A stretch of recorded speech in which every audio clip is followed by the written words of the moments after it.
Muy buenos días, muy buenas tardes o muy buenas noches, dependiendo de dónde y cuándo nos están viendo. El día de hoy vamos a realizar un nuevo capítulo de Te lo contamos al derecho.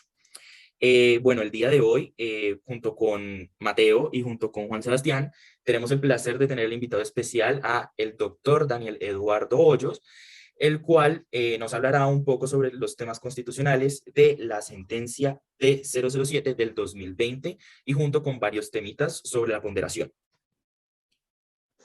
Ok, mi gente, ahora entro yo a hablar. Mi nombre es Juan Sebastián Angulo Barreiro. En este caso, pues les voy a dar primeramente como que cierta conceptualización sobre lo que es la ponderación de derechos fundamentales. Y pues básicamente tal ponderación nace como necesidad en el momento en que dos derechos fundamentales se encuentran como en conflicto.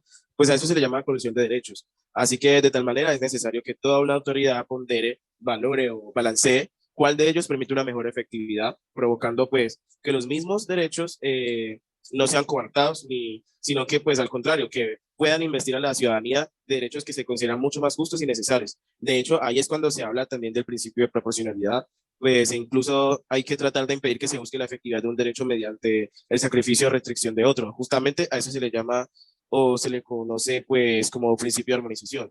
Entonces, pues la ponderación consiste como en ese proceso de asignación de pesos a los principios en conflicto y pues para preferir que aquel que haya obtenido mayor peso de importancia.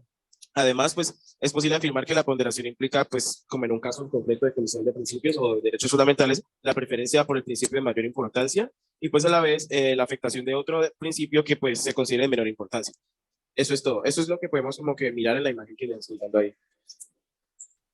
Muchas gracias, Sebastián. Y pues ya vamos a adentrarnos y teniendo en cuenta este concepto sobre la ponderación, vamos a adentrarnos un poco ya sobre la sentencia. Entonces vamos a hablar un poquito sobre los hechos y las razones por las que se motivaron a realizar esta tutela.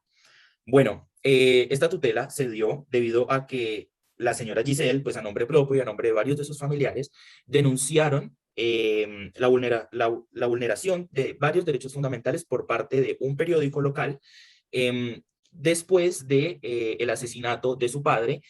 em, un periodista se acercó a querer tomar varias fotografías y hacer varias preguntas para poder realizar una publicación informándole a sus lectores sobre qué había pasado en el municipio de La Paz, en, en el Casanare. Claramente la señora, pues Giselle se negó totalmente debido a que esto es un tema bastante personal y le dolería mucho ver en el periódico cómo pues están hablando sobre su padre y sobre su asesinato. Claro está que el periodista no se quedó quieto y siguió insistiendo sobre querer tomar las fotografías y querer realizar las preguntas para poder realizar posteriormente su publicación. Al negarse totalmente, tuvieron que bloquear el número de WhatsApp y pues el periodista, sin permiso alguno, tomó fotos del momento de la velación del señor y realizó su publicación sin el consentimiento de la familia. Pues se realizó la denuncia debido a a la vulneración pues, de los derechos de la privacidad de la familia de Giselle y de Giselle, y también, y también vulnera el derecho del buen nombre pues, de su padre, que lastimosamente ya murió. Pero teniendo en cuenta la ponderación, vemos que también el periódico está alegando que borrar su publicación sería también evitar su ejercicio del derecho a la libre expresión y de algún modo limitaría cuáles serían las funciones y cómo puede ejercerse esa labor que tiene el periodista de informar a sus lectores. Teniendo esto en cuenta, entonces le vamos a dar paso a nuestro invitado especial, al doctor Daniel Eduardo Hoyos. Doctor Daniel, bienvenido. Muchísimas gracias por esa introducción tan hermosa que me hicieron ustedes. La verdad, soy un gran admirador del programa. Comienzo leyendo el artículo 19 de la Declaración Universal de los Derechos Humanos. En esta nos dice que todo individuo tiene derecho a la libertad de opinión y a la libertad de expresión. Este derecho pues incluye, entre otras cosas, el no ser molestado a causa de sus opiniones. Esto pues lo vemos en el enfrentamiento que existe entre el periódico y entre la señora Giselle Andrea. Pues esto la Corte, y de hecho está plasmado en nuestra Carta Magna, en la Constitución del 91, en su artículo 20, en donde nos garantiza lo mismo, que dice, toda persona es libre y se le garantiza la libertad de expresar y de difundir su pensamiento y opiniones. Eh, pues esto, entre otras cosas, nos está dando la libertad de manifestar pensamientos. Pero, ¿qué pasa aquí?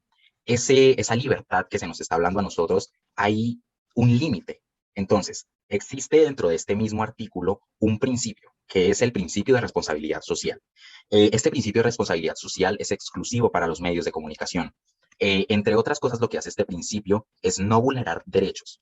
Es prácticamente obliga a los medios a divulgar la información para el bien de la sociedad, cosa que aquí, digamos, no se ve tan claramente, porque está obviamente yendo en contra de esa misma integridad y de ese mismo bien de la sociedad, pues al ir en contra del buen nombre del señor Jairo Hugo Jiménez. Bien, entonces, esto, pues la Corte, en la misma sentencia que ya nos mencionaba anteriormente, en la sentencia T007 del 2020, habla de un concepto que es la reputación. Ese concepto también está reconocido internacionalmente. Este concepto también limita dicha libertad de manifestar los pensamientos. ¿En qué sentido? En el sentido de que tú puedes tener y manifestar tu pensamiento. ¿En qué sentido? En que existe un límite para invadir el ámbito de los derechos de otras personas, cosa que pues, que se ve manifestado en esta sentencia. Entonces, pues, digamos, ya podemos dar paso. No sé ustedes, muchachos, si quieran complementar algo acerca de lo que es la decisión que da la Corte. Muchísimas gracias de nuevo por invitarme a su programa. Muchas gracias a ustedes, doctor. Entonces le damos paso a Mateo. Mateo, háblanos un poquito sobre cuál fue esa decisión que dio la Corte. Sí, gracias, Marín. Gracias, mira, doctor Daniel. Ok, vengo a hablar un poquito de la decisión de la Corte, empezando con que la Corte resolvió en revocar la sentencia proferida el 12 de julio de 2009. Además, como es lógico, amparar los derechos fundamentales a la intimidad e imagen del fallecido, el señor Hugo Jairo Hernández, que en paz descanse, su esposa e hijos. También se declaró la carencia actual de daño consumado por la falta de objeto. También se ordenó a la editorial de retirar la fotografía del señor Jairo Hernández en un plazo de 48 horas, pues esta fue tomada sin previo aviso ni permiso de la familia del difunto. También se le ordenó al grupo editorial el disculparse a través del periódico, o sea, en la primera página, y bajo las mismas condiciones, por el uso de la fotografía del difunto Jairo Hugo Hernández, pues con esta foto transgredió sus derechos e intimidad, no solo del difunto, sino también de sus hijos y esposa. Bueno, la verdad, pues considero que fue una decisión pues bastante eh, acorde a lo que se había dicho y a lo que pues de algún modo se violentó, porque, o sea, la señora tenía la libertad y tenía todo el derecho de poder tener ese tema privado. Entonces, no sé qué piensan los demás. Sí, claro, o sea, tienes razón, no, uno no puede violar esos derechos fundamentales y sobre todo es como el hecho de meterse a un funeral a tomar una foto, o sea, es una total agresión Literal, es a la como que intimidad. la vulneración a la intimidad personal, como a la buena honra, el buen nombre. O sea, y sí, de cierto modo también se estaba afectando la libre expresión pues, del periodista y todo eso. Pero, pues, o sea, lo que les digo ahí prácticamente se ve como una ponderación de derechos fundamentales, porque, pues, o sea, cogieron los derechos que tienen como que mayor peso como de protección, por así decirlo, y pues de cierto modo como que fueron los que se salvaguardaron en este caso, y pues de algún modo se vio ese choque, como ese conflicto entre los dos, entre ambas partes. Sí, Yo claro, lo más creo, lógico. yo creo que ya no tenemos Además, nada más que decir sobre este caso. La verdad es un caso bastante interesante y pues que de algún modo se llevó a Total. cabo por la Corte. Entonces, pues le pues, extendemos un agradecimiento especial al doctor Daniel por habernos acompañado el día de hoy. Muchas gracias a todos los que nos están escuchando y espero que todos tengan un hermoso día, una hermosa tarde, una hermosa noche.